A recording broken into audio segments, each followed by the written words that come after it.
So thou, O son of man, I have set thee a watchman unto the house of Israel. Therefore, thou shalt hear the word of my mouth, and warn them from me. Have no fellowship with the unfruitful works of darkness, but rather expose them. Coming to you from an undisclosed location in Middle Tennessee and examining current events from a biblical perspective, this is Bible News Radio with your hosts, Randall and Stacy Harp.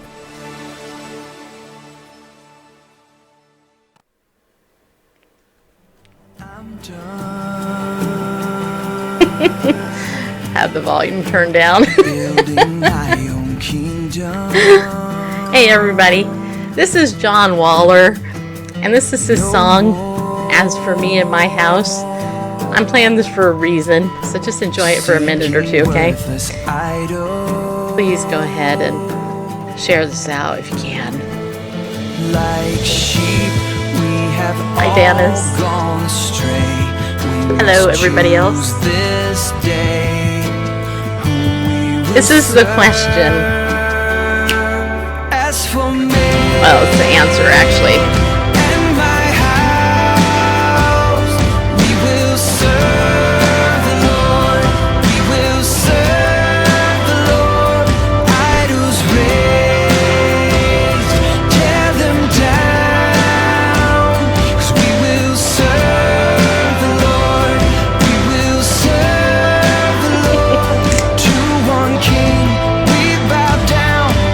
For me and my house, we will only serve the Lord. Yeah, we will. That's me and Bareface. There's not many of us in this household. Okay, I'm done with powerless religion. I'm done with powerless religion.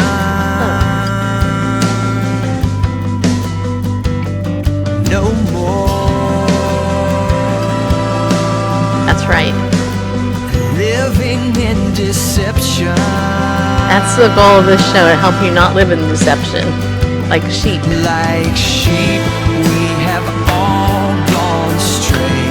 We must choose this day whom we will serve.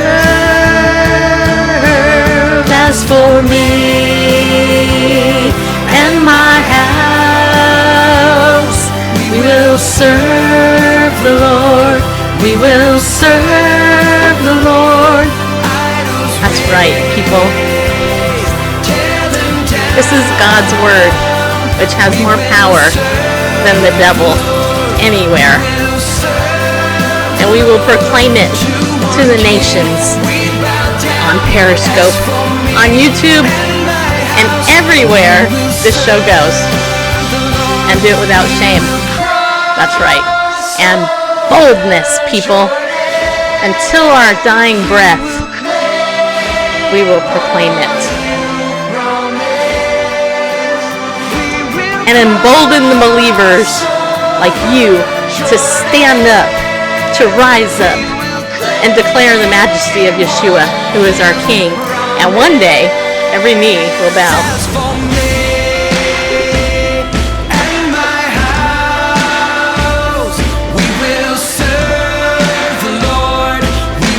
Just so you know.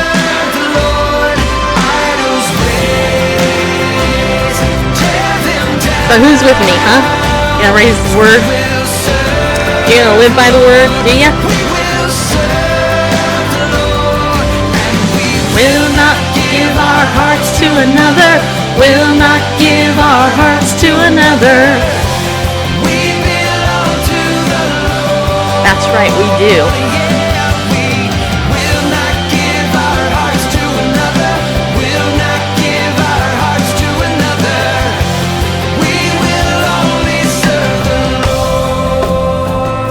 You know why? Because why not? As for me and my house. Yeah, why not serve the Lord? You know what? Because he loves us. I don't know about you guys, but that is super cool. Do you know that the King of the universe, who created you and knit you together in your mother's womb, totally loves you? Did you know that? Yeah, you did. Now you do. If nobody ever told you that, well, guess what? I'm here to tell you that. All right, so I'm going to go ahead and take this headset off here. And I have to tell you that, it was a couple of days ago. I was talking to somebody, and, and we were talking about how dark it's getting for believers, right? I'm trying to make sure I'm looking at the right camera. Let's look it over here.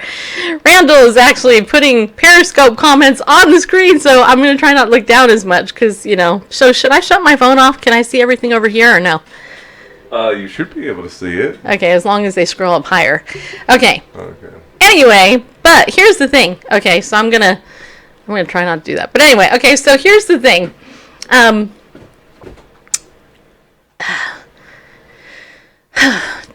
We are living in the end of time. Okay? Okay, anybody that says we're not, just so you know, here's a news flash. Today is the last day of your life. Unless you live until you see tomorrow. And I know that sounds goofy, but it's true, right? And we are near the end of days, right? We're closer to the end of days than we were yesterday. As time goes on, we are near the tail. You know what I mean? And it is exciting to live in this time, you guys. Do you realize, okay, I'm just going to say this. Do you realize the Word of God is sharper than any two-edged sword? Do you realize that? Do you know that it's able to divide, and convict us? It's a living book, man, which is why so many people get mad at it and they don't want to read it, because when they read it, they're like, how'd God know that? But they don't want to admit that God's behind it. And yet, I have to tell you, there's over 60,000 original manuscripts of this book floating around the world, just so you know, proving it. It has the most documented history ever of any book. Just saying. And it's alive. It's living. And you know what? It's 100% accurate. The Bible prophecy that the Lord has fulfilled has been amazing. But here's the truth. We are in a war.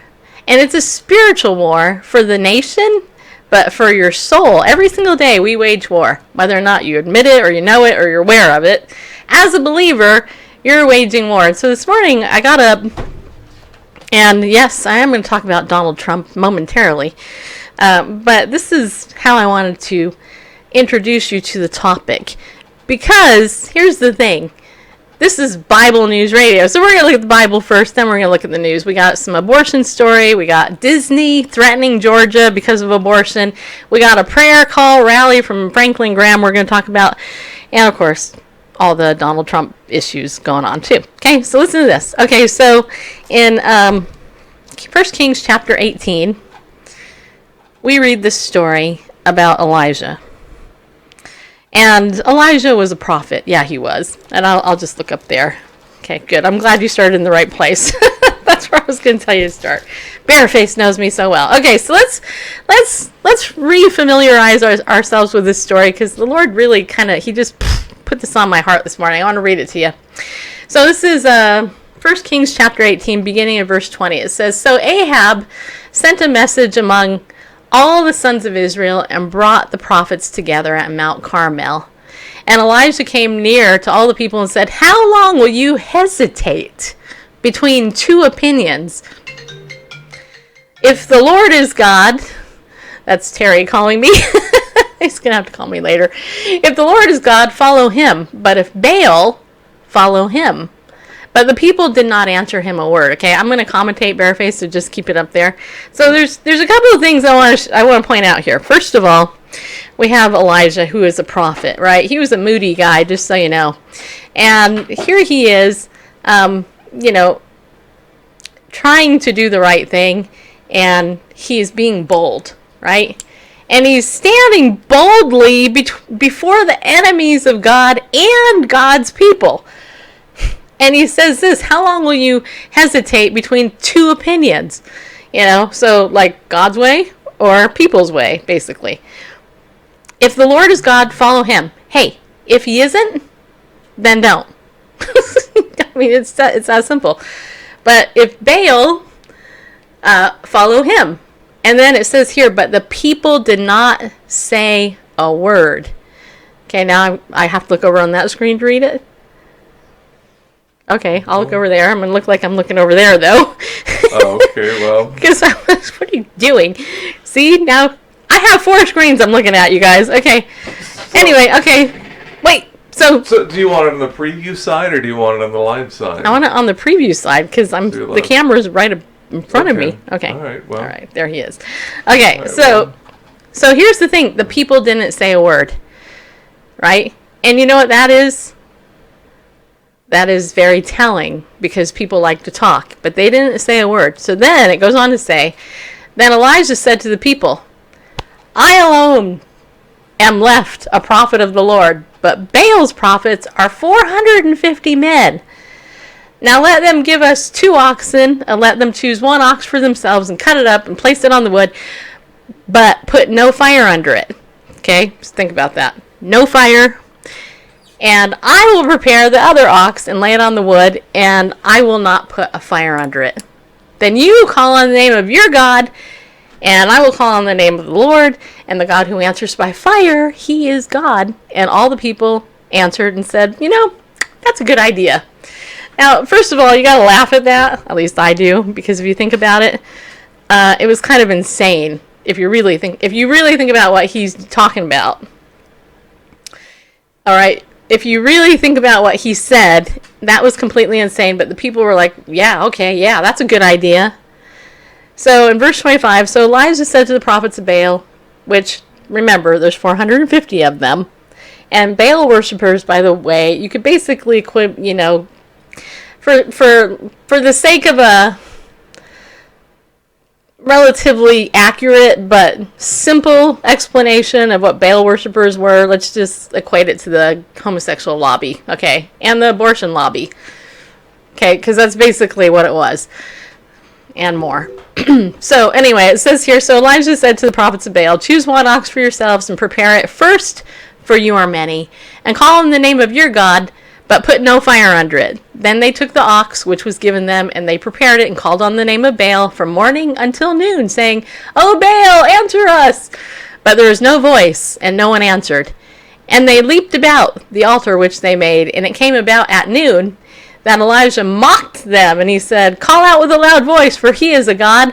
Either he is occupied or gone aside. By the way, occupied means like he was in the bathroom. That's how some people translate it. Occupied or gone aside, or he's on a journey, or perhaps he's asleep and he needs to be awakened. So he's mocking the 450 Baal prophets.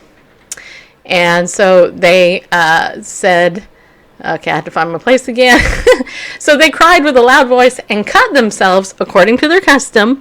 So cutting, you guys know that people cut, so that's what they were doing according to their custom. And it came about when midday was past that they raved until the time of the offering of the evening sacrifice, but there was no voice. No one answered, and no one paid attention. Now, imagine how you must have felt if you were one of Baal's 450 prophets. Just saying.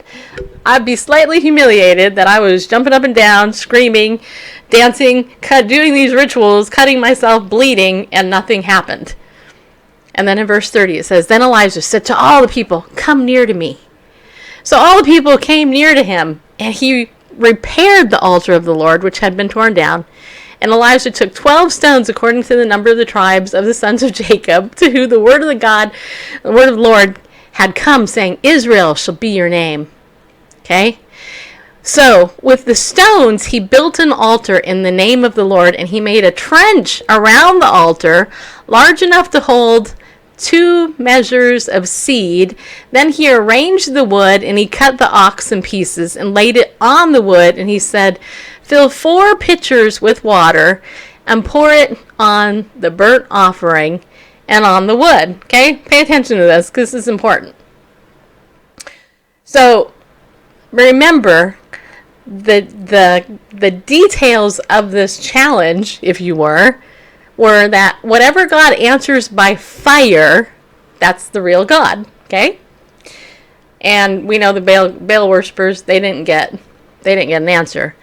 But now, here Elijah, he's so bold, and I can't wait to meet this guy, because he's so fun.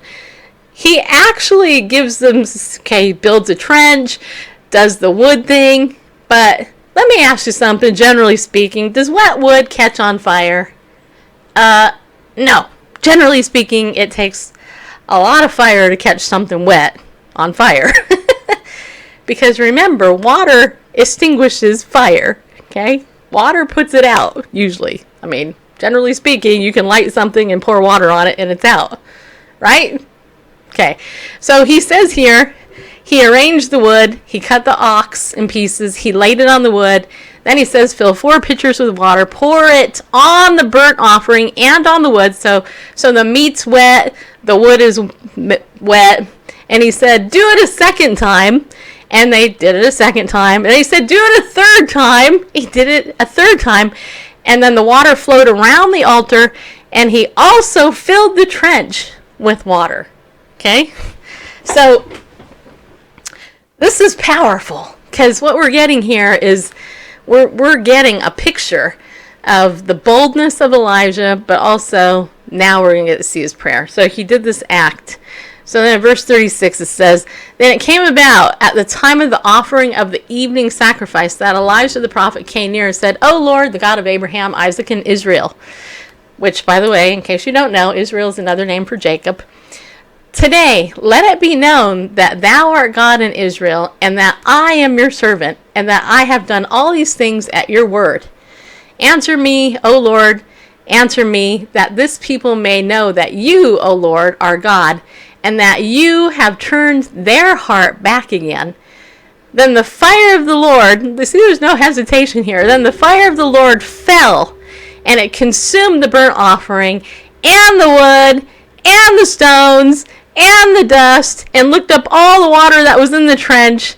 And when all the people saw it, they fell on their faces, and they said, the Lord, he is God, the Lord, he is God. Then Elijah said to them, seize the prophets of Baal. Do not let one of them escape. So they seized them, and Elijah brought them down to the brook Kishon and slew them there. Okay? So here's the thing. I don't know about you, but I would have loved to have been there to see that, because that would have been awesome. I mean, not the murder of the false prophets, but to see that miracle, you guys, take place would have been awesome. I mean, because fire does not generally consume water. Water generally puts fire out.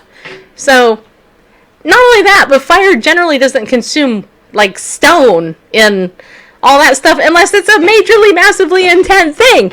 So, I'm pointing this out because we have one... And it generally doesn't fall from the sky either, so... That's a good point. Well, but here's the thing.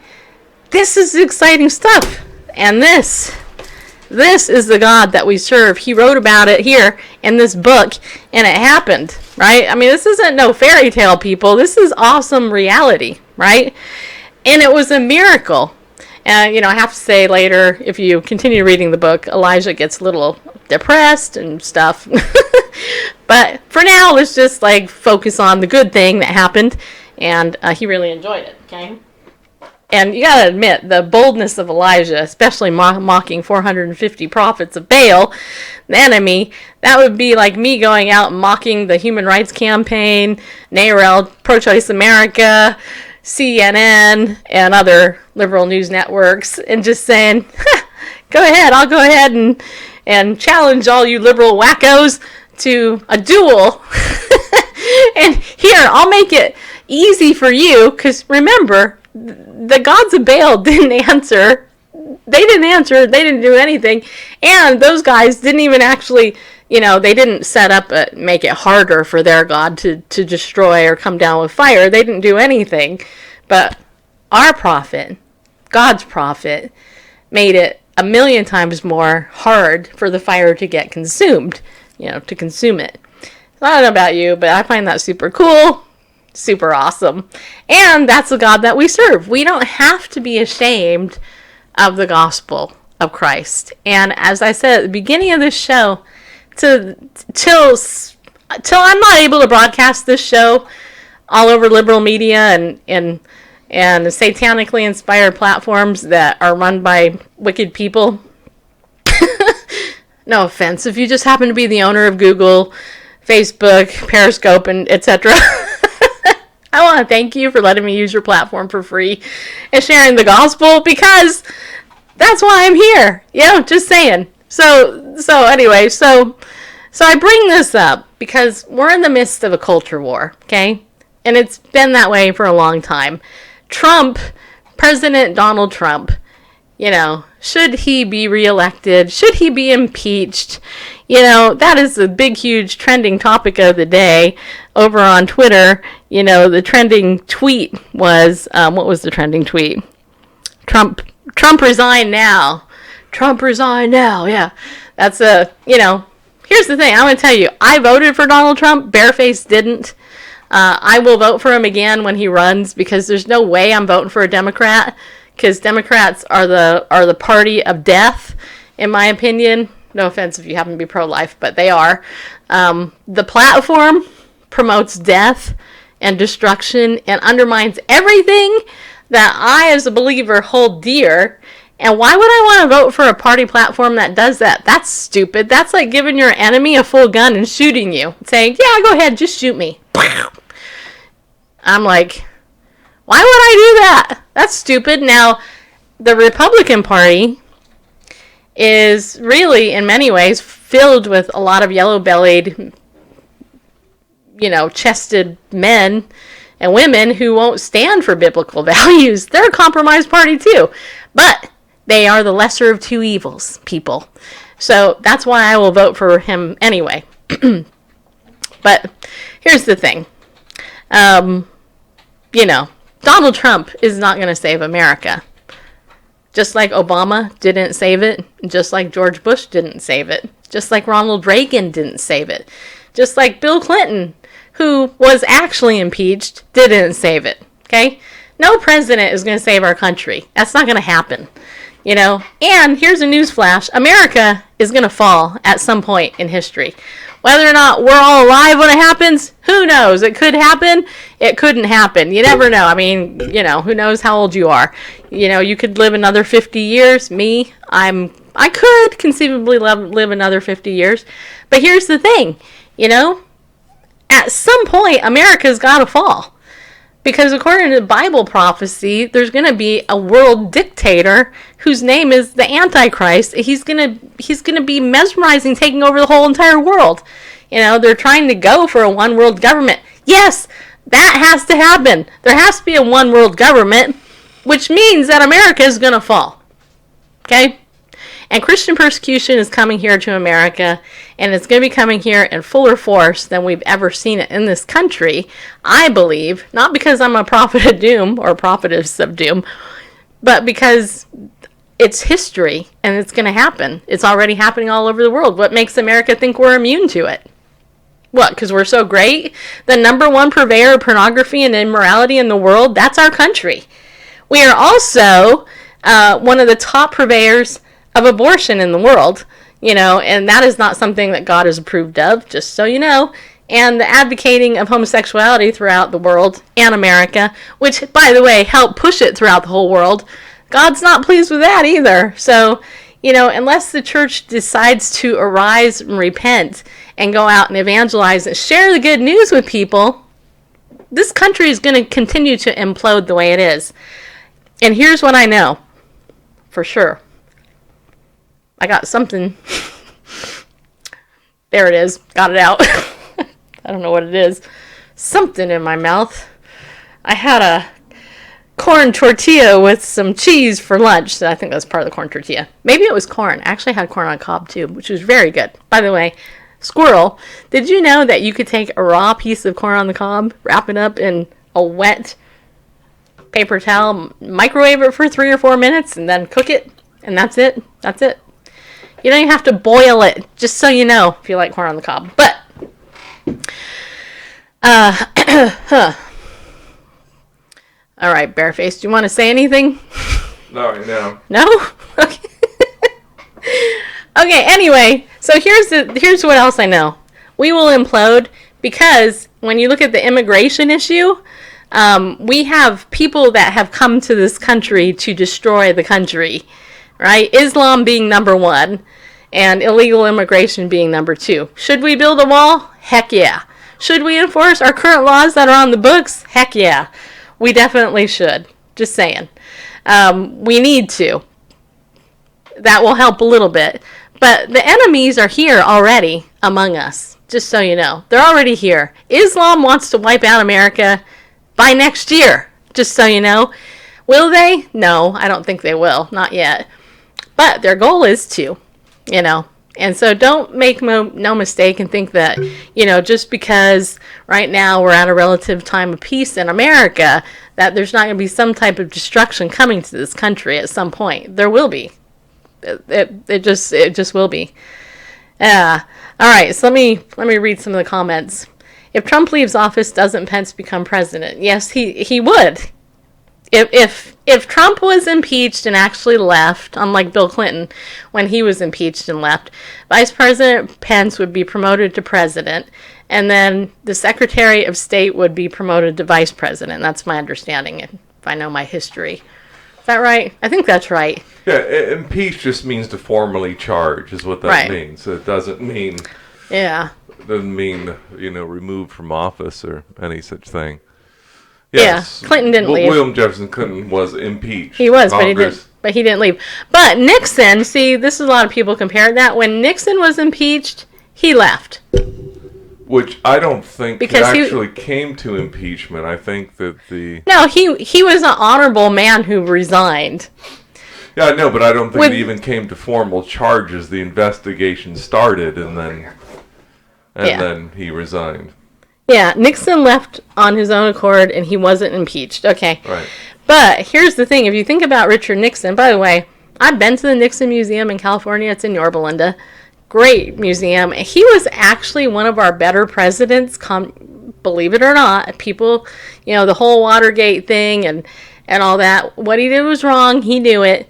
But here's the thing. Do you realize that President Nixon left on his own accord with a thimble's worth of evidence against him, compared to today when Bill Clinton and even Obama, you know, all those guys, they have like this trail of mountains of evidence, actual evidence. They're like, nah, I'm not going to leave, whatever, you know. Yeah, Nixon he could have definitely survived impeachment, but he was one of the better presidents if you actually know some of your history. But anyway. All right, so Nixon could have survived. Okay, I'm trying to see this. Yeah. But even with the tapes, do you realize he could have destroyed those tapes easily? That's the thing. He could have. He could have destroyed them, but he didn't. All right, so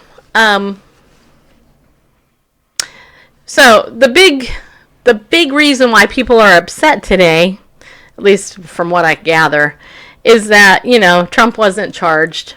And, you know, he tweeted actually earlier, he tweeted case closed. And it says here, well, 5 hours ago, he tweeted, just arrived in Colorado, getting ready to deliver the commencement speech at the Air Force Academy graduation. Very exciting. Probably will be broadcast live on TV. They want good ratings. I thought that was funny. I really did think that was funny because I thought it was funny. President Trump has a sense of humor. Then he says here, Robert Mueller came to the Oval Office along with other potential candidates seeking to be named the director of the FBI. He had already been in that position for 12 years. I told him no. The next day he was named special counsel, a total conflict of interest. Nice. And then where is the thing? Oh yeah. So, and then he tweeted earlier today, the greatest presidential harassment in history after spending $40 million over 2 dark years with unlimited access, people, resources, and cooperation highly conflicted. Robert Mueller would have brought charges if he had anything, but there were no charges to bring. Russia, Russia, Russia. That's all you heard at the beginning of this witch hunt hoax. And now Russia has disappeared because I had nothing to do with Russia helping me to get elected. It was a crime that didn't exist, so now the Dems and their partner, the fake news media, say he fought back against the phony crime that didn't exist, this horrendous false accusation, and he shouldn't fight back. He should just sit back and take it. Could this be obstruction? No. Mueller didn't find obstruction either. Presidential harassment. Now, those are the words of Donald Trump. the words of the people that don't like Donald Trump, they're basically saying that when he tweeted out, and now Russia has disappeared because I had nothing to do with Russia helping me to get elected.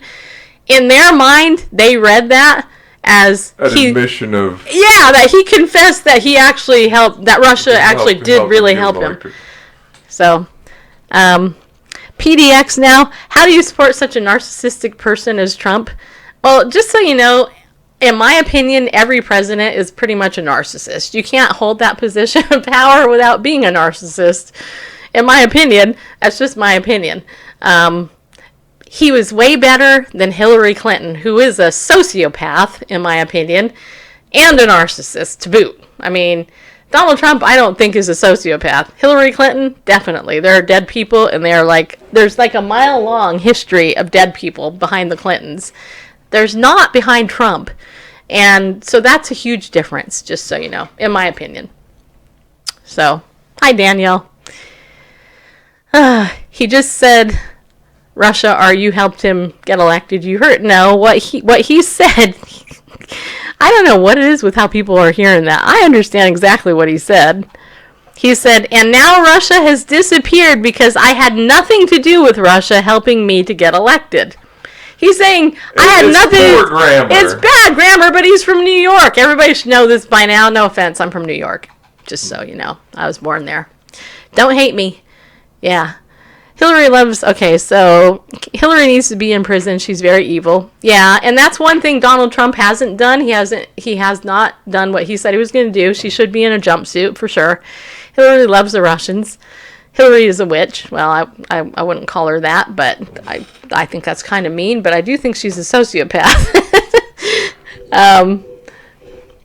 The difference between Clinton and Trump is that Trump loves this country. Yeah, I would agree that there is that, I think. Anyway. It's just, to me, it's been both, am I talking? Yeah, I guess it's a pretty good level. Do you want me to turn it No, up? it's okay. Sure. It doesn't seem It's not. as loud as you. It's not. That's why. How's that? All right, Better for you? That'll do. Okay. I feel powerful now. All right. You know, there has always been a division in politics. You know, it's usually fight tooth and nail during the election, and then whatever, and then your candidate doesn't win. It's like, well, that sucks, and so we'll endure this for the next 4 to 8 years. And I've been on this planet a little bit of time, more than 5 decades now. 55. You're a speed limit. So I have seen a few. An old speed limit. I have seen a few presidential elections, more than some of you, probably not as much as many of you. But this time out, it's been continued for all 4 years. Our marriage has survived. Yeah. All 4 years of just this venomous. Our cameras are freaking out.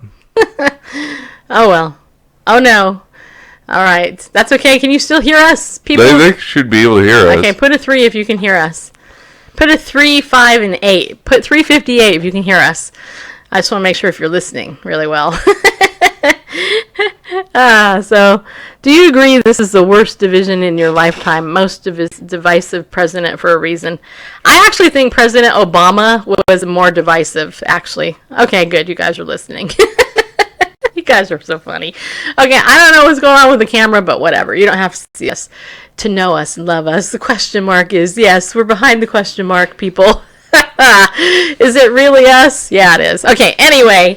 Yeah, okay, so let me go ahead and continue. Oh, Bareface is back. Okay. No, I'm not. You're not? Okay. Well, let me, speaking of Trump, let me go ahead and talk about Franklin Graham, the son of the late Billy Graham. And because some of you probably saw this on Facebook, but it says here, Franklin Graham announces special day of prayer against enemies of President Trump. I just want to bring this to your attention because I think this is important. Okay. It says here, Evangelist Franklin Graham announces a special day of prayer to ask God to protect President Donald Trump from his political foes. If Trump succeeds, we all benefit, Graham proclaimed in a video posted to social media But if his enemies are allowed to destroy him and pull down the presidency, it will hurt our entire nation. And the announcement comes as congressional Democrats debate whether to pursue impeachment proceedings against Trump for obstructing justice in the investigation into Russian interference in the 2016 election and other matters. The special day of prayer for the president event will take place at participating churches next Sunday. A statement announcing the event was posted to the website of the Billy Graham Evangelistic Association, which is led by Franklin Graham, the son of Billy Graham, and also the president of Samaritan's Purse. The statement reads, "We, the undersigned, are calling for June 2nd to be a special day of prayer for the President of the United States, Donald J. Trump, that God would protect, strengthen, embolden, and direct him. We believe our nation is at a crossroads, at a dangerous precipice. The only one who can fix our country's problems is God himself, and we pray that God will bless our president and our nation for his glory." And then it gives a big list of people who signed it. Blah, blah, blah. Anyway, so just wanted to bring that to your attention because it is super important to pray for the president and to pray for those who are in authority, because the Bible says that when you do that, when you pray for those in authority, you will live a peaceful life. You know what I'm saying? So, I just got here. Is this broadcast for or against Trump? Curious. Wait, hold on. Where's the curious, though everyone has views. Well, Ed Dennis, I am your sweet and lovable host. We're having a camera problem at the moment, but I voted for President Trump. Yeah, I did, because I didn't want Hillary to be our president. And I like the show, The Apprentice. That's why I voted. No, I'm just kidding. Well, and Bareface did not vote for President Trump because he wanted to throw away his vote and create division in the Harp household, which he did. No. Yeah, I'm going to I'm just kidding. throw up a freeze frame of myself. My camera froze on this picture of me pursing my lips there. So I am not a never Trumper. I am not like a. I don't agree with everything, but he's way better than Hillary. Just saying. Okay. Yeah. Anyway. I love it. Miss question mark. I've been deemed a question. You gotta love it. The question was asked earlier. That's so funny. The question was asked earlier. Yeah. Seeing all these elections, and this has been the most divisive, how would you explain that? Yeah. There are a couple of ways of possible explanations. I'm not stating this as fact, but something to consider. First of all, when you look at all previous presidents, I think my mic level's too high because it's... You want me to turn it down now? Yeah. Okay, how's that? That better? Yeah, and probably somewhere around there. Okay. Because it's going above 0 dB, which isn't good. Yep. Anyway. We're just so you know, if you just came in, we're having camera issues. And you might want to turn your mic level down too. Hi, Tommy. How you doing, girlfriend? We seem to be talking louder now that we've got no camera. No camera. Just pretend you know what we look like. And I'm having a great hair day, too. That's the annoying part. Man, my hair looks good today. And, yeah, anyway. Anyway,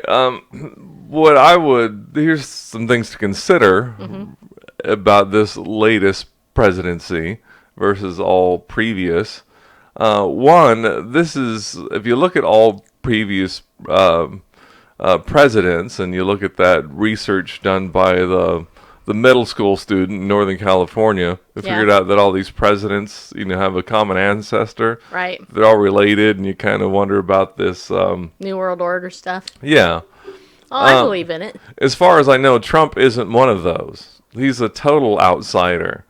So he's a conservative, so he's not a liberal, so he's going to flack from the liberals. Wait a minute. I'm going to disagree just slightly. I don't think Trump is completely conservative. Well, just saying. I think he's pro-homosexual on many things. He's appointed a couple homosexuals to his cabinet. He was a registered Democrat for a long time. So was Hillary. Yeah. I mean, Hillary was a registered Republican. Just exactly, saying. right. So she flipped. Okay. Yeah, so the, expediency is the end result. I know. He is a politician, even though he was, in business. He was a reality TV show host first. But... And a realtor. But, But he was better than Hillary. Just saying. Anyway, what I'm trying to say, I'll be quiet. he's from outside that system. He's from Right. outside the DC system. So he's going to, being more conservative than the left, he's Right. going to get flack from them. And he's going to get flack from the establishment Yep. because he's a maverick. He's a, And so- he's got hair like a maverick. yeah, that's for sure. Like a wild horse. You're fired. No, I'm just kidding. Anyway, so there's that, that he's He's a an disruptor. outsider, and so he's gonna get flack from all angles, Right. all people, because he's an outsider. And second, And he's the oldest president we've ever had. true. Mm-hmm. And second thing to consider, again, I'm not offering these as facts, but just things to consider. Like the question was asked, Can you at least put a picture of us up do you have one handy? on my Facebook page? We can put the website up. Okay, anyway, go on. Does it bug you guys you can't see us? Because, just saying. I can rub my nose now. I can pick my nose. You can't see it. Just saying. I know, I did say that out loud just now. Oh, yeah, you could do that. Yeah, That's so one of my not favorite pictures of me, but whatever. I don't really care. yeah, it's something. I know, he's just trying to complete a thought. Okay, I'll be quiet. Even though I am the main host, I shall remain quiet, people. So, yeah, so. there we are. And another factor is just the moral climate in which we live. Yeah. In the United States, it's a post-Christian society. We looked at the article the other day where the nons make up the largest percentage of the population. That, non-believers, at least non-believers in a traditional sense, they are non-religionists, and atheists. They make up the largest percentage of the population here in the Right. United States. And so we're at a different place in a post-Christian relativistic culture that has championed individualism, i.e. selfishness, and to where, I don't care what anybody thinks, it's about me, myself, and I. And so people are more bold, whereas, at the dinner table, we don't talk about religion or politics. Yeah, we do. I know, but, there's kind of that sort of standard, you just Right. kind of bitch your lip, that... Bitch your lip. You know what that sounded like, right? Like biting your lip? What do you mean? The way you... Did that sound like the B word to any of you? The way that he said that? Not at all. So you It- just no, you it just did. bit your lip and just The way that you said that, it did. That's why Okay. I was like double taking the fact that you didn't say a bad word. But Anyway. Diane agrees. Yes, you sounded like you said that B word, bareface. oh, And so Melanie said so, Kim said so, Tommy says so. okay. Well, you just bit your lip and kind of And so did Sean. true tolerance. True tolerance back in the day. In my day, Sonny, we exercise true tolerance. Diane just said I couldn't believe he said that. And Mama Judah said, yeah, he did. Okay. I'll just shut up because I can't seem to. When I'm trying to complete a thought, I get a sentence, some commentary, All right, I'll be half quiet. a sentence, Okay, more I'll be quiet. commentary, Okay, I'll be quiet. But it did sound a like you quarter said of a a bad word. sentence, more commentary that has nothing to do with anything I said. And so my whole train of thought is lost. Except it sounded almost like Pastor Bareface said a bad word. So anyway, go on. I'll be quiet. So will I. This should make for an interesting podcast that's completely silent. All right, hey, we should tell you, we actually have a sponsor. Yeah, we do. Yeah, we do. We're really happy to. Thank God we do. Camp Shoshana. Hey, speaking of this, I gotta tell you something. Okay, Camp Shoshana, listen up, people. Camp Shoshana is being put on by Ariel Ministries. It's their camp. And here's the thing. They need a cook. So here, I'm throwing this out. They actually need somebody to cook. Somebody who's cooked like lots of meals and stuff. They're looking for a cook to go and cook up at camp, okay? They need to be able to work with lots of people in a kitchen and serve hundreds of people. I don't even know if that's how many people show up to camp, but however many, they need to be a really good cook. And here's the thing. If you want to apply for the job, you can, and you get free room and board, basically, if you go up and you cook at this camp, which would be totally cool if you do it, right? That's what the thing said, right? I think that's what I read. So here's my, let me pull in my Gmail here so I can pull up the exact thing that Ariel told me. So here's the thing. If you guys know anybody that is a cook, a professional cook, people that actually cook food, and want to go to this camp, and they want, let's see here. Let me verify this before all of a sudden I advertise something that's not 100% accurate. Oh, there I am. Hello, people. Yeah, you can show my arms, man. I look good there. Yeah, okay. Let's see here. Promotion ad. Okay, so here is what he said. And I quote, 2 cooks are needed to assist the food services manager for the Camp Shoshana program from July 1st through September 3rd. This will be a paid staff person with experience who will work with a team of kitchen staff to provide delightful and timely meals to supplement the rich spiritual fare from the teaching. Accommodation will be provided at the camp.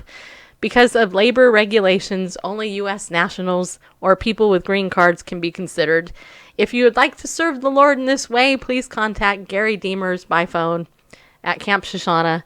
And basically, if you're interested, anything, I'm not going to give Gary's phone number out to everybody, but you can get in touch with me. I'd give you the phone number to do that. But if you know any professional cooks, then Camp Shoshana might be a super great thing for them to go and cook at and get some spiritual food at the same time, which would be totally cool, by the way.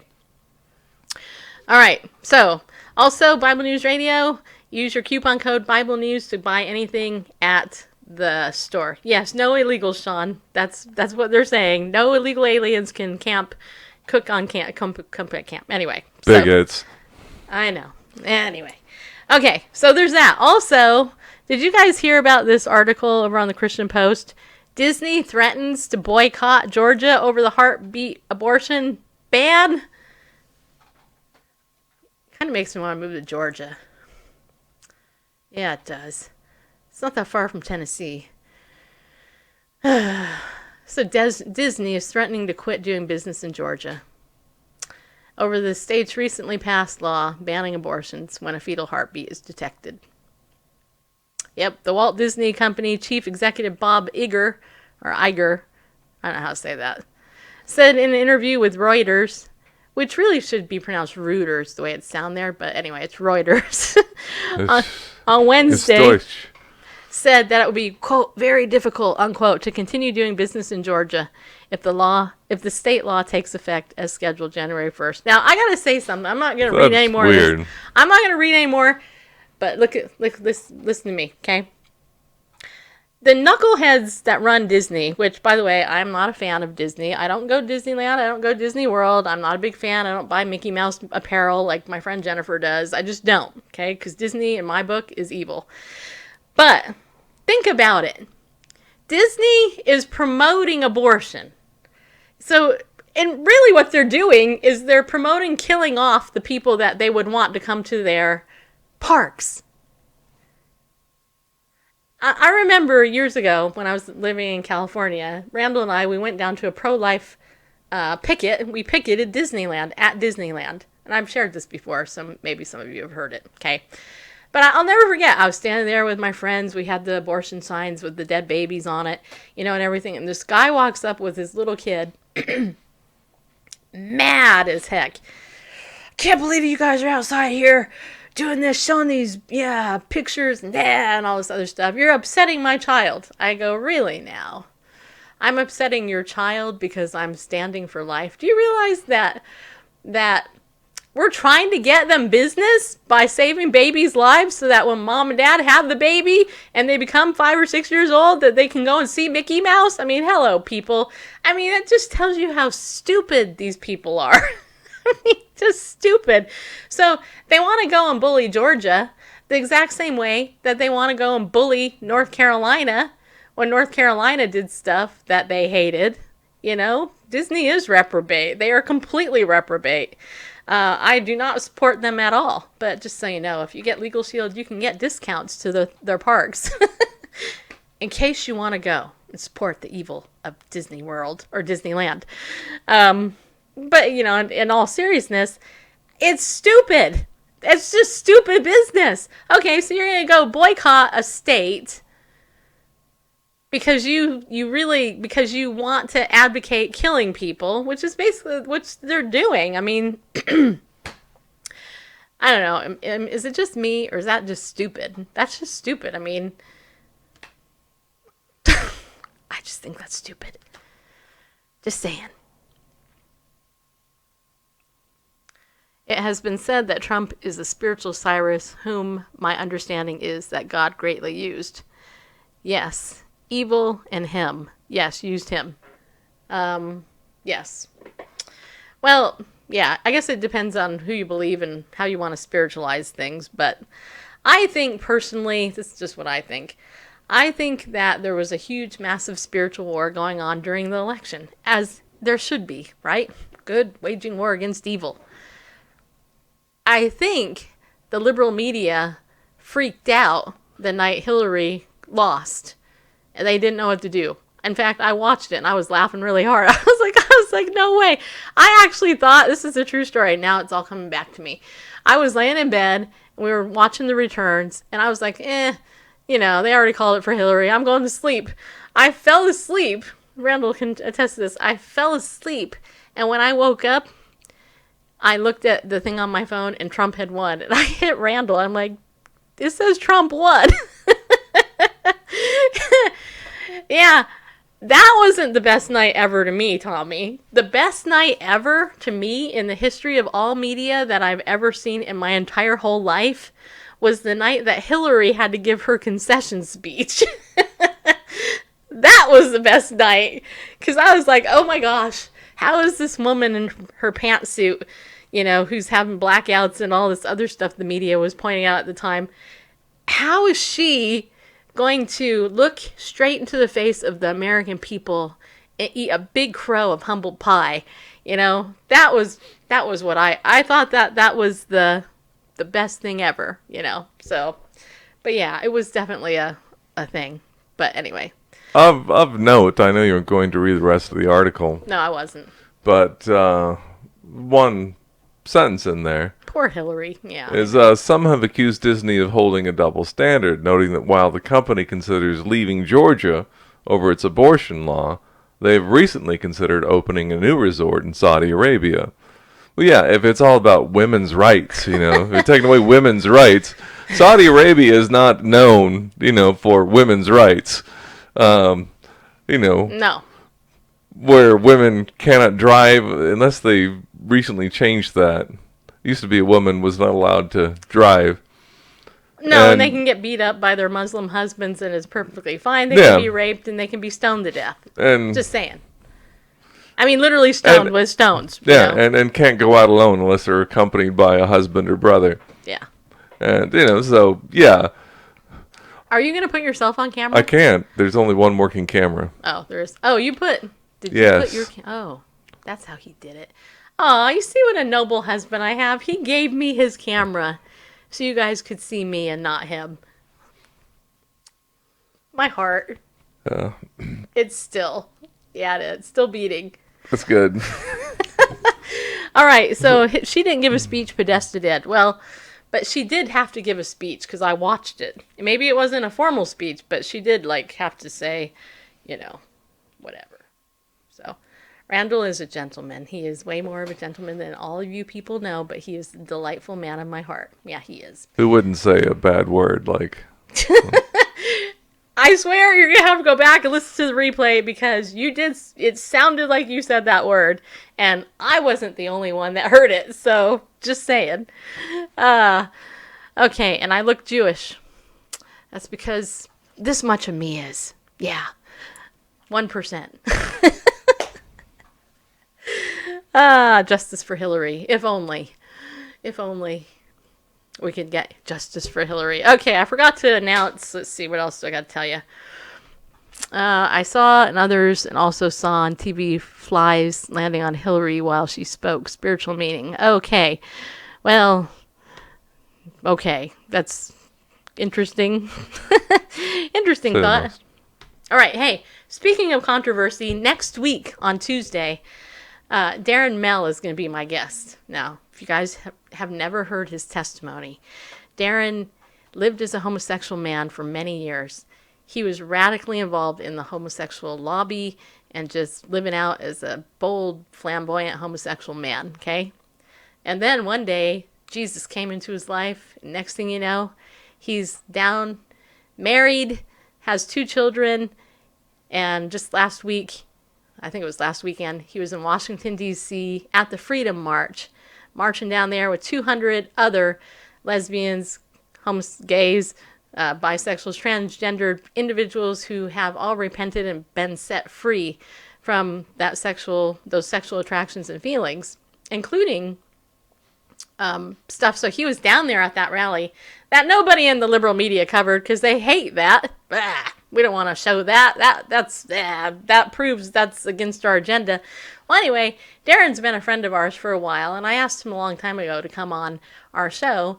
He didn't have the reason to come on at that time when I asked him months ago, but he is coming on Tuesday. So make plans Tuesday to come and join us to hear his testimony, because I guarantee you guys love Stephen Black. You're going to love Darren. Darren is he's a bold man, and he knows what he's talking about. He's theologically, biblically, completely sound, and he is an evangelist for the King of Kings and the Lord of Lords. Just saying. It is going to be awesome hearing this powerful testimony of freedom in Christ from a former homosexual. Okay, I know we're going to get spiked all over social media as always, but whatever. You guys can share it out as much as possible, and you can come and hear the testimony. It's going to be a great show. Also, Darren is also a Legal Shield member. He just signed on. I think we shared our testimony that he did yesterday or 2 days ago. And so don't forget, you guys, if you want to sign up for Legal Shield, I'm doing a special this first couple of weeks of June to celebrate my 1-year anniversary as an independent representative for Legal Shield. In fact, I had a great meeting this morning with a couple people. And here's something you got to know. If you don't have a will, get one. That's the only reason you get the service, get it for the will, your advance directive, and your power of attorney work. If I had had this before I did that with my dad, I would have saved a lot of money, just so you know. Also, you should get identity theft protection. I know, I think probably half of you, if most of you in here already have it. You're smart. Just so you know, because there are constant breaches. There was a breach on Canva a couple days ago. There was a breach on iTunes. There's breaches every day, people. Yeah, there is. So you want to protect yourself. Be wise as a serpent and innocent as a dove. And prepare and protect yourself ahead of time. Anyway, if you want more info, just go to bit.ly/LOJ2019 and or just get in touch with me directly. Okay? Because I would love to help you out, people. Yeah, I would. And if you become a member of mine, I will send you a gavel, which happens to be in my purse downstairs that I carry to my meeting. And I have to tell you, it's funny because people think, there she is with the gavel. They always think I'm a lawyer. And I'm like, no, I run an auction on the side. Just kidding. No. That was funny. Come on, people. Oh, yeah. And one other thing. I shall end the show this way. Here it is. I heard a story. And here it is. Yes, make America great again. There was a man. No. Yeah, it was. There was this couple. They lived in a house. Yeah, they did. And one day they were complaining about it. They were complaining about how awful it was. And just, bleh, nothing was good. And so the man went to his mentor. And he said, the mentor asked him, and this is not a joke. I know you think this is a joke. This is not like my foot joke, just so you know. Anyway, so he says to his mentor, what's going on? He's like, complaining about his house and how horrible this is and blah, blah, blah, blah, blah. So the mentor says to the man, I want you to do what I tell you to. Do you mind? He's like, nope, you're my mentor. He says, please go out to your farm and take 12 of your cows and move them inside your house. And I want you to live with your cows inside your house for a week. And the guy's like, what? Are you out of your mind? Seriously, are you crazy? And the mentor said, no, I'm not crazy. Go get your cows, move them into your house.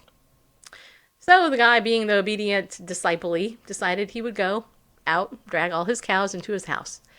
And for a week, lived with all 12 cows in his house. Yeah, he did. You know, in the middle of the night, he heard mooing. Okay, that's turned into a joke, but sorry about that. My bad.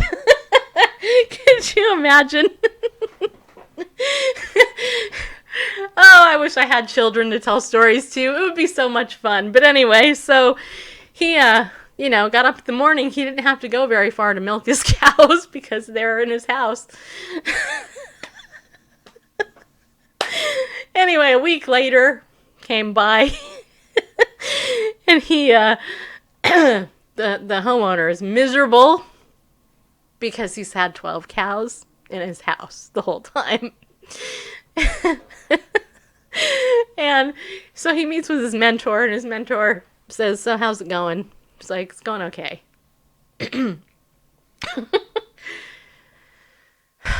It's been a hard week. Why is that? Well, I have 12 cows in my house. You told me to put them in there.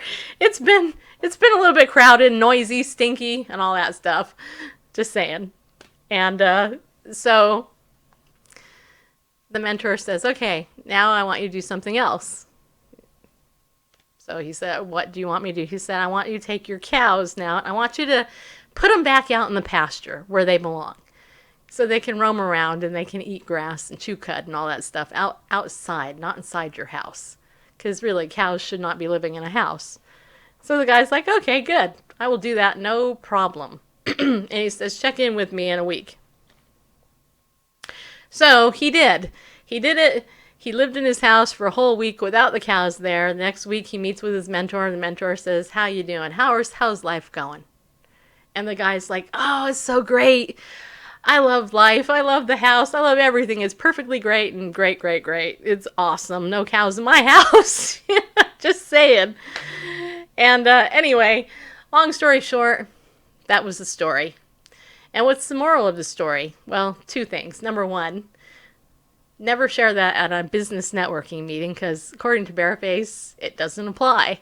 But none of you are going to that right now, so it doesn't really matter. Number two, life is always what you make it. You know, you can choose to be miserable with your current circumstances, right? I mean, that guy hated his house until 12 cows had to live with him. After he had 12 cows, those cows left, his house was still the same. So it's all a different perspective. And I just share that because that's life in general, people. And our Christian walk is the same way. We spend so much time looking at negative stuff of the world that it's really easy to go, oh my gosh, woe is me, the end of the world. All you gotta do is watch Twitter. I laugh at Twitter. I laugh at it. I only used the hashtag because it was clickbait, true story, because I knew it would bring people in. I could really care less about who's our president. I honestly don't care. I mean, I care that much. I care enough to vote, but I don't care enough to follow all the hype and stuff because it's stupid. It's just stupid. He doesn't control my life. God is in control of my life. And really, this is where we should be focusing more of our time. You know what I mean? Opening up God's word. Remember Elijah and the gods of Baal.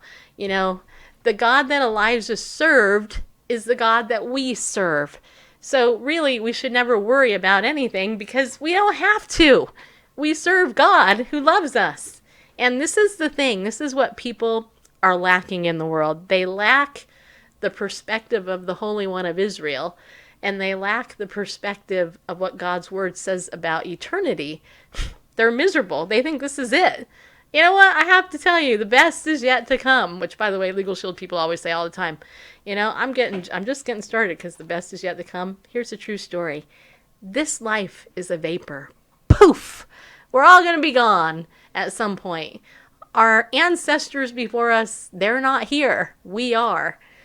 And you know what? We have eternity to look forward to, which is going to be awesome for the believer, but not for the unbeliever. So we need to get on and remember to be bold in our faith, to stand up, and to go boldly forth into the culture that the Lord has called us to. Because he's placed you and me, not just Esther or Elijah, in this place for a time such as this.